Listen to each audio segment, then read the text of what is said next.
Warahmatullahi wabarakatuh. Warahmatullahi. Alhamdulillah. Alhamdulillahirrabbilalamin. Hari ini kita masih bisa melakukan aktivitas yaitu belajar pronunciation. Sebelumnya saya pikir kita akan mulai lebih awal karena saya jam 4 itu seharusnya ada Google Meet. Tapi ternyata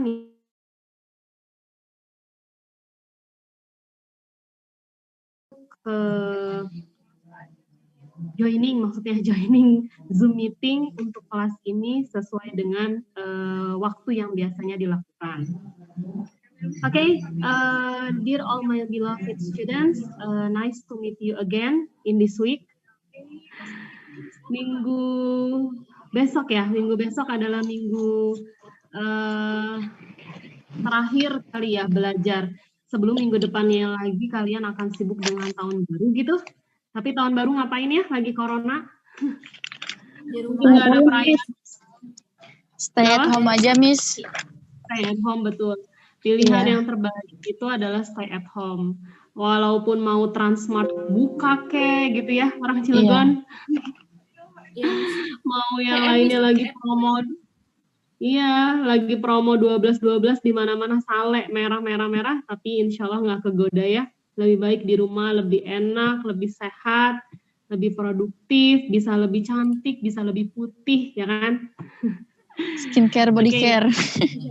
Iya betul, punya ada waktu ya. Hari ini kita akan belajar tentang sesuatu yang baru. Sebetulnya tidak baru, tapi berhubung kemarin kita sudah sama-sama belajar tentang stres dalam syllable. Dan hari ini kita akan belajar lebih jauh lagi tentang stres di dalam syllable tersebut. Harus diingat bahwa kemarin saya pernah bilang setiap kata yang hanya memiliki satu syllable itu sangat kecil sekali kemungkinannya untuk memiliki stres. Oke, bahkan hampir tidak ada kata yang mempunyai satu syllable yang mana dia terdapat stres di dalamnya. Tapi ketika kata tersebut memiliki lebih dari satu syllable, artinya bisa 2 syllable, 3 syllable, 4 syllable, dan sebagainya. Di antara beberapa syllable di dalam kata tersebut pasti memiliki stress symbol di dalamnya. Oke, kalau kemarin saya belajar tentang stres itu apa, simbolnya seperti apa, dampaknya dalam sebuah kata itu seperti apa. Stres kata yang dibaca pada stres ini bahas tentang stres di dalam 2 syllable. Jadi satu kata itu kan tidak mungkin semuanya kata dalam bahasa Inggris hanya memiliki satu syllable. Tapi ada juga beberapa kata yang memang dia memiliki 2 syllable bahkan lebih dari 2 syllable. Nah, untuk kata yang memiliki 2 sampai lebih syllable di dalamnya, maka satu di antaranya pasti ada stresnya. Nah, untuk hari ini kita akan belajar bagaimana sih letak sebuah stres di dalam kata yang memiliki 2 syllable. Oke? Sebelum memulai, saya bahwa sejak kemarin sepertinya e-learning kamu bermasalah. Saya tidak tahu, tapi saya tidak bisa menginput materi di dalam. Mungkin kalian juga belum bisa aksen di link pronunciation 2 course-nya saya ini. Mungkin nanti malam akan saya coba lagi, atau setelah belajar ini saya coba lagi, nanti operate my e-learning.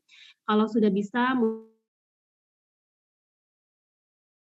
kalau belum bisa, mungkin besok kamu bisa absen atau lusa atau hari Senin kan.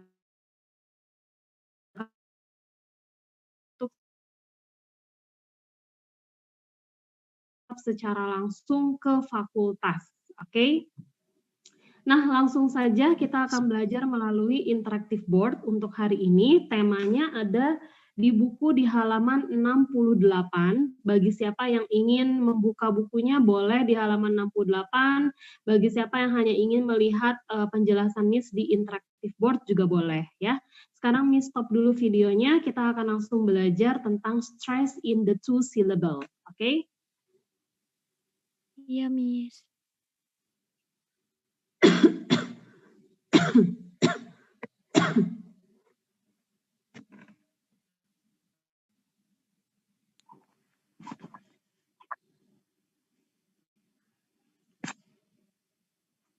Nah, hari ini yang akan kita pelajari itu adalah stress in two syllable. Bagaimana stres itu ada di antara dua syllable pada sebuah kata. Oke. Stress symbol itu selalu ada di antara 2 sampai mungkin 5 syllable pada sebuah kata. Dan harus diingat bahwa stres tidak akan mungkin ada di kata yang dia hanya memiliki 1 syllable. Oke. Nah, di sini di halaman 68 kamu bisa lihat in a two syllable word one. Saya punya contoh kata nih ya. Contoh katanya itu adalah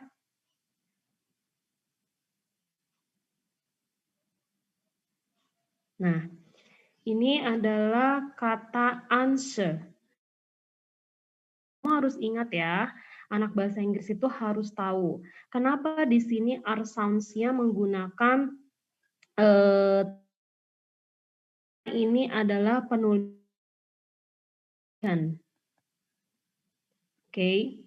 Kalau kamusnya, maksudnya adalah kamus British, maka ini nggak akan di dalam kurung. Malah dia cuma akan seperti ini.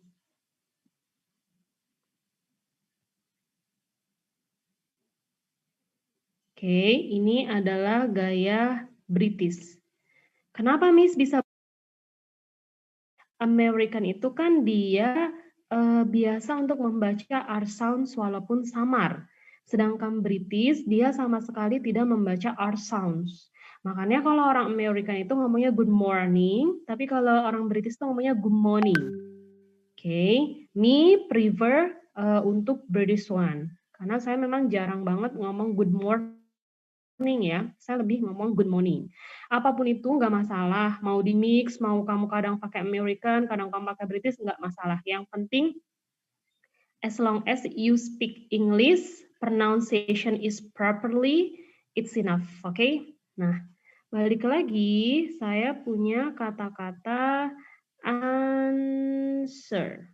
Nah, di dalam kata-kata answer ini, kita bisa tahu bahwa ada 2 syllable di dalamnya. Yang pertama adalah an, yang kedua adalah sir. Oke, sekarang kita lihat posisi stres pada kata ini. Ternyata stresnya itu ada di syllable yang pertama. Maka dari itu kita bisa bilang dia sebagai strong syllable. Karena second syllable ini tidak memiliki stres di dalamnya, maka kita bisa bilang bahwa dia adalah weak syllable. Oke. Dia adalah weak syllable. Nah, strong syllable atau weak syllable itu punya nama lain atau punya sebutan lain. Oke, ini bukan istilah lain ya. Bukan istilah yang berbeda. Ini istilah yang sama, hanya sebutan yang berbeda. Strong syllable itu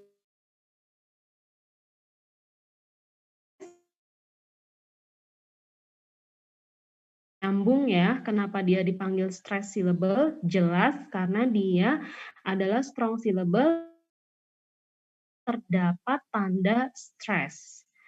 Nah, sedangkan weak syllable itu punya nama lain disebut dengan unstressed syllable.